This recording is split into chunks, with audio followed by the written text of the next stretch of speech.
অনেকে আমাকে বলে গালিবাজ। হ্যাঁ ভাই, গালিবাজ বললে কিছু করার নাই, আমি আসলে গালিবাজ। এটা আমি আমার ডিসক্রেডিট, এটা আমার ডিসক্রেডিট আমি মনে করি না। বিকজ আমি যে জায়গাটা আসছি না, আমি যদি এরকম এডিটে ধরে লাত্তি মারতে না মারতাম আর যদি গালিমলি না দিতাম, তাহলে আমি এখানে আসতে পারতাম না। কারণ এরা আমার টাইম না নিচে নামাইয়া ডাস্টবিনের মধ্যে ডুবাই দিত।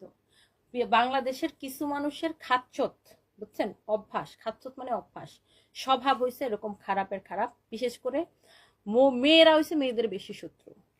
আইসা কিভাবে ধরেন একজন উপরে উঠতেছে সিঁড়ি বাই, ওরা কেমনে টাইম না নিচে ফালায় একদম হাড্ডি গুড্ডি ভাঙ্গা ফালাইবে, ওই ধান্দায় থাকে।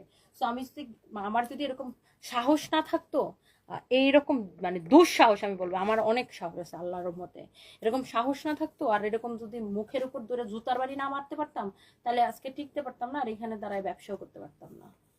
সো আমি নিজের মতো থাকি ভাই, নিজের মতো কাজ করি, নিজের প্ল্যাটফর্মে কাজ করি। কেউ যদি আইসা আমার চুলকাইতে আসো, একদম এমন জনমের মলম লাগামো, একদম কবরের ভিতরে যায় চুলকাবি ফকিন্নির বাচ্চা। আমি নিজের জায়গায় কাজ করি। আমি আবারও বলছি, আই রিপিট, আমি কারো জায়গায় যাইও কাজ করি না, কারোরটাও খাইও না, কারোরটা পড়িও না, কারো জায়গায় যায় কাজ করি না। আমি আমার নিজের কোম্পানিতে, নিজের প্ল্যাটফর্মে, নিজের জায়গায় দাঁড়ায় কাজ করি। সো আমাকে খুঁজাইতে আসলে লাথি মারা চাপা দাঁত ফেলা দিই।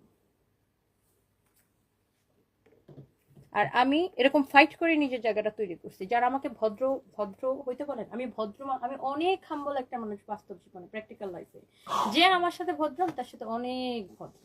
আর কেউ হুদাই কামে আমার খুঁচাইতে আসবা, চুলকানি মার্কা কমেন্ট করতে আসবা, দুইটা লাথি মারবো, চাপা দাঁত ফালা এখান থেকে করতে। কারণ এই সমাজে ভদ্র মানুষরা টিকতে দেয় না, খালি বিপদে ফেলায়, খালি বিপদে ফেলায়, খালি বিপদে ফেলায়।